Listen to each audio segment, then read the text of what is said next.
Hello प्यारे बच्चों। अभी हम इस वीडियो में डिस्कस कर रहे हैं वैक्सीन कि वैक्सीन कौन सी वैक्सीन कब देनी चाहिए, इसका कितने टाइम्स होता है और कौन सा शेड्यूल होता है कि बर्थ के टाइम कौन सी देनी चाहिए। ठीक है।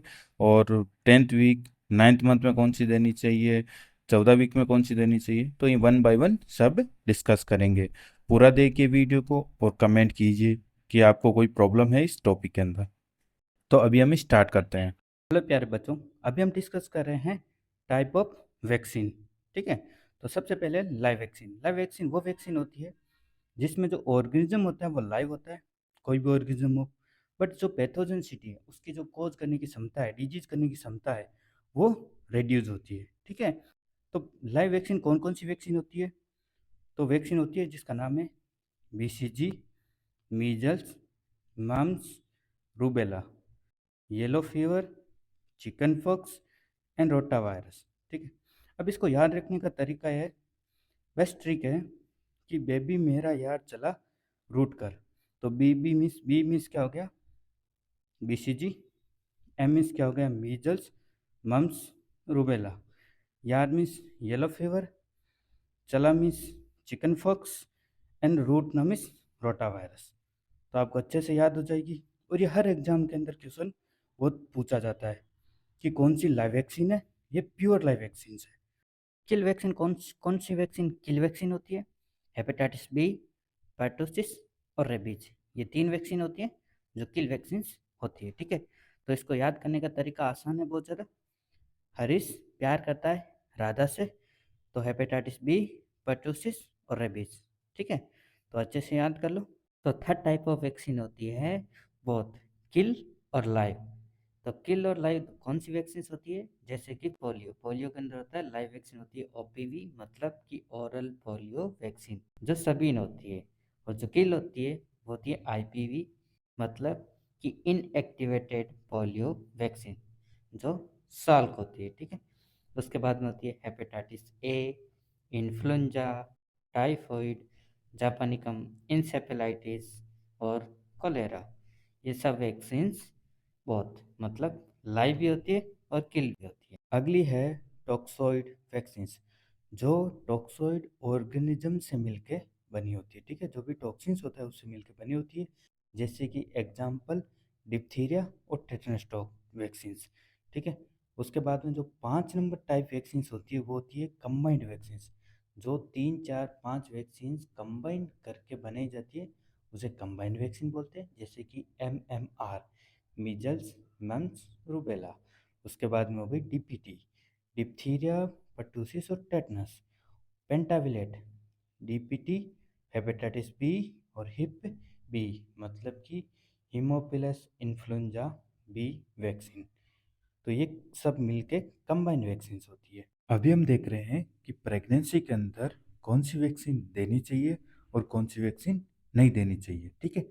तो all live vaccine are contraindicate except yellow fever. ठीक है। जो भी लाइव वैक्सीन है वो कॉन्ट्राइंडिकेट होती है। ठीक है। All kill vaccine are safe.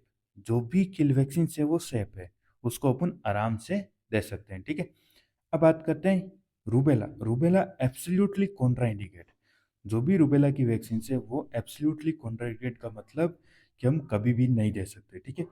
Yellow fever की एक बात है कि वो लाइव वैक्सीन है, बट अपन इफ रिक्वायर इज देयर, मतलब तभी दे सकते हैं जब एपिडेमिक या पेंडेमिक एरिया है, तो अपन को येलो फीवर की वैक्सीन देनी पड़ेगी। ठीक है। नहीं तो ऑल कंडीशन के अंदर अपन येलो फीवर की वैक्सीन भी नहीं देते हैं। यूनिवर्सल इम्यूनाइजेशन प्रोग्राम, एक पूरे यूनिवर्स के लिए एक प्रोग्राम बनाया हुआ है। ठीक है। टीकाकरण के लिए। उसके बाद में होता है नेशनल इम्यूनाइजेशन शेड्यूल, कि नेशनल इम्यूनाइजेशन शेड्यूल के हिसाब से कौन सी वैक्सीन हम कब देंगे, कौन सी वैक्सीन कब देती है। ठीक है। जैसे कि 10th वीक में कौन सी देंगे, 6 वीक में कौन सी देंगे, बर्थ के टाइम कौन सी देंगे, 9 मंथ का बेबी हो गया तो कौन सी वैक्सीन देते हैं। ठीक। उसके बाद में बर्थ से लेकर 16 साल तक इसका अंदर दे सकते हैं, और 0 से लेकर 16 साल तक दे सकते हैं कि एज के अंदर। ठीक है। और प्रेग्नेंट वुमन, अगर प्रेग्नेंट लेडी है तो उसको भी अपन इसी के अंदर नेशनल इम्यूनाइजेशन शेड्यूल के अंदर ही देते हैं। एज और वैक्सीन मतलब कि कौन सी एज के अंदर कौन सी वैक्सीन देनी है, बर्थ के अंदर कौन सी देनी है, 6 वीक में कौन सी देनी है, 10 वीक में कौन सी देनी है, 14 वीक का बेबी हो गया, आया है हॉस्पिटल में, तो अब कौन सी वैक्सीन देनी है। ठीक है। तो बर्थ के टाइम वैक्सीन देते हैं वो होती है BCG, जो टीबी के लिए देते हैं ताकि बच्चे के अंदर भविष्य के अंदर टीबी ना हो, ठीक है। उसके बाद में होती है OPV, मतलब ओरल पोलियो वैक्सीन, जो पोलियो के लिए देते हैं। और एक होती है हेपेटाइटिस बी, जो उसका कौन सा डोज होगा तो वो बर्थ डोज होता है, ठीक है। तो होती है हेपेटाइटिस बी। बेबी को 6 वीक में अगर बेबी आया हॉस्पिटल के अंदर तो कौन सी वैक्सीन देनी है, कौन सा टीका लगाते हैं हॉस्पिटल के अंदर, ठीक है। तो एक टीका लगाते हैं OPV, मतलब ओरल पोलियो वैक्सीन, पहला डोज, ठीक है। उसके बाद में देखते हैं रोटा वायरस, RV, पहला डोज। इनएक्टिवेटेड पोलियो वैक्सीन, पहला डोज मतलब IPV फर्स्ट डोज। और PCV फर्स्ट डोज मतलब निमोकोकल वैक्सीन फर्स्ट डोज, ठीक है।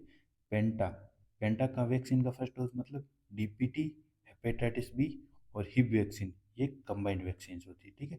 तो ये अपन देते हैं 6 वीक के अंदर। ये सारी वैक्सीन अपन 6 वीक अगर बेबी हो गया है तो हम उसको दे सकते हैं, ठीक। अगर बेबी 10 वीक के बाद में हॉस्पिटल के अंदर आता है तो कौन सी वैक्सीन या कौन सा टीका लगाते हैं, तो OPV 2 मतलब ओरल पोलियो वैक्सीन का सेकेंड डोज लगाएंगे। और RV मतलब रोटा वायरस का सेकेंड डोज लगाएंगे। और पेंटा का भी सेकेंड डोज लगाएंगे, मतलब DPT, हिब वैक्सीन और हेपेटाइटिस बी, इसका सेकेंड डोज। अगर हॉस्पिटल के अंदर 14 वीक का बेबी आता है तो हम कौन सी वैक्सीन देते हैं अपन OPV, ओरल पोलियो वैक्सीन का थर्ड डोज, रोटा वायरस का थर्ड डोज और पेंटा का थर्ड डोज। और PCV का सेकेंड डोज और IPV, इनएक्टिवेटेड पोलियो वैक्सीन का भी सेकेंड डोज देते हैं।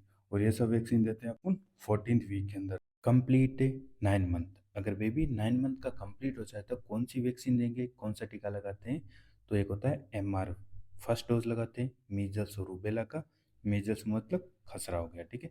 उसके बाद में लगाते हैं PCV, मतलब न्यूमोकोकल वैक्सीन, बी मीन्स क्या हो गया, बूस्टर डोज। IPV मतलब इनएक्टिवेटेड पोलियो वैक्सीन का थर्ड डोज। एक लगाते हैं जापानिकम इंसेफेलाइटिस, उसका डोज। और एक लगाते हैं विटामिन A। तो बच्चों, अगर 16 मंथ से लेके 24 मंथ, मतलब 16 मंथ से लेके 24 मंथ के बीच में अगर बेबी है तो अपन कौन सा टीका लगाते हैं हॉस्पिटल के अंदर, तो एक लगाते हैं MR2, MR का सेकेंड डोज, मतलब कि मीजल्स और रूबेला का सेकेंड डोज। और DPT का फर्स्ट डोज, वो भी बूस्टर होगा। इन OPV का बूस्टर देंगे, ओरल पोलियो वैक्सीन बूस्टर, ठीक है। और विटामिन A देते हैं बेबी को, ठीक है। जापानिकम इंसेफेलाइटिस का सेकेंड डोज लगाएंगे अगर वहाँ पे जापानिकम के बहुत ज़्यादा केसेज होंगे, अगर एंडेमिक्स है, नहीं तो अपन इसको अवॉइड करेंगे। ये सब हम लगाते हैं 16 से 24 मंथ के बेबी को। तो प्यारे बच्चों, अगर कोई 5 साल का बेबी हो गया तो उसको कौन सा टीका लगाते हैं, DPT का बूस्टर सेकेंड डोज। अगर बेबी 10 साल का हो गया तो TD मतलब टेटनस और डिप्थीरिया का फर्स्ट डोज लगाएंगे। और अगर बेबी 16 साल का हो गया तो टेटनस का सेकेंड डोज लगाएंगे, ठीक है। और ये लगाते हैं अपन 5 साल, 10 साल और 16 साल में वैक्सीन। थैंक यू प्यारे बच्चों, वीडियो देखने के लिए। और हमारे चैनल को सब्सक्राइब कीजिए, हम ऐसे ही वीडियो लाते रहेंगे। और इसका हम सेकंड पार्ट बहुत जल्द लेके आने वाले हैं, जिसके अंदर बात करेंगे हम डोसेज की, रूट्स की, कौन सी साइड देते हैं, कितने डोसेज देते हैं, और विटामिन A कितनी देनी होती है, विटामिन A कब स्टार्ट करते हैं, तो उसके बारे में वन बाय वन सब डिस्कस करेंगे।